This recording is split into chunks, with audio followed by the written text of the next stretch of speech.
printed, the serial number. So the only things you would alter on that form are actually the things written by hand, either by the presiding officer or by the agent or the deputy presiding officer. 3 clusters of people.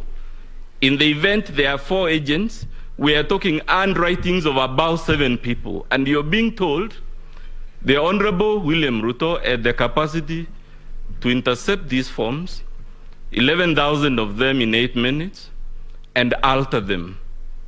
It is in the realm of fiction. And I suggest perhaps politicians should stick to politics and leave fiction to artists.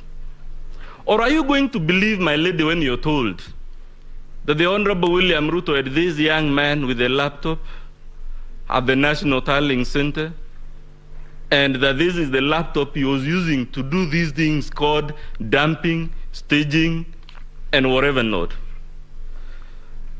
I think we may have our own views about various citizens, my lady and my lords, but I am struggling to understand who is this fraudster that would walk to a laptop not in some remote place, some inaccessible place where all he has is the network, but he would go to the National Tallying Center with a laptop, and the only reason he has that laptop is to intercept results in the full glare of our TV cameras, in the full glare of all those security men and women that are in that tallying center, under the eagle eye of all the agents. It is simply spurious.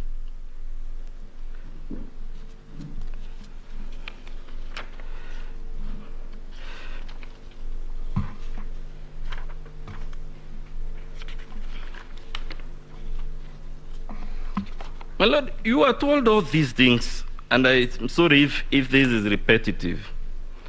The least we would expect is you to be shown a Form 34A that was altered, and not the ones they have cooked as a work of fiction.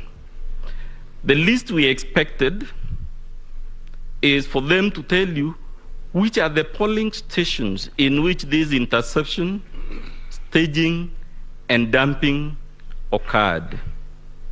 In short, my duty, my lady and my lords, is to tell you, even if you are to look at this case with your most magnanimous and generous set of eyes, even if you are to be as benevolent as Father Christmas, the verdict you would return is that this case before you is a story full of sound and fury, but which signifies nothing.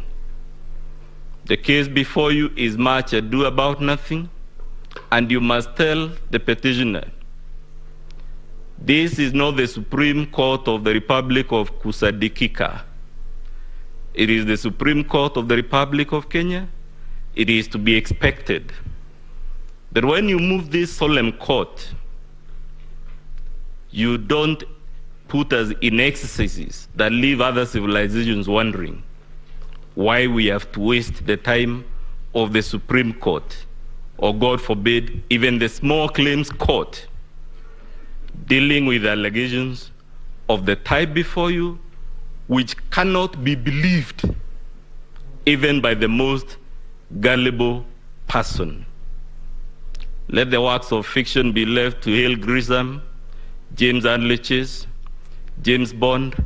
This is a solemn platform. I regret and I pity all of us that we came to deal with such a spurious matter. Thank you very much.